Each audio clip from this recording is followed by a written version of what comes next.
கேரள மாநிலம் மலப்புரத்தில் அதிவேகம் காரணமாக கட்டுப்பாட்டை இழந்த இருசக்கர வாகனம் மின்கம்பத்தில் மோதியதில் இருவர் தூக்கி வீசப்பட்ட விபத்தின் சிசிடிவி காட்சி வெளியாகியுள்ளது. கூடுதல் விவரங்களோடு இணைகிறார் செய்தியாளர் சதாம். வணக்கம் சதாம், விவரங்கள்.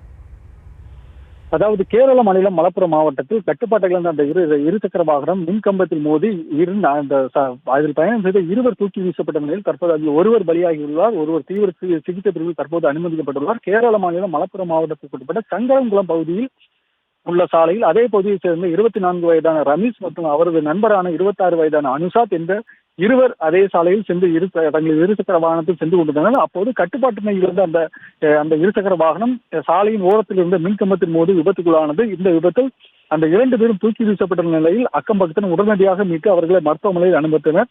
இந்த விபத்தில் 24 வயதான ரமேஷ் சிகிச்சை வழங்கி உயிரிழந்துள்ளார். அவரது நண்பர் தற்போது தீவிர சிகிச்சை பிரிவில் அனுமதிக்கப்பட்டுள்ளார். இந்த நிலையில் இது குறித்தான சிசிடிவி காட்சிகள் தற்போது வெளியாகியுள்ளது. இந்த காட்சிகளை அடிப்படையாக வைத்து போலீசார் விசாரணை மேற்கொண்டு வருகின்றனர். இருசக்கர வாகனம் மின்கம்பத்தில் மோதி இருவர் தூக்கி வீசப்பட்ட சம்பவம் அங்கு பெரும் சோகத்தையும் பரபரப்பையும் ஏற்படுத்தியுள்ளது.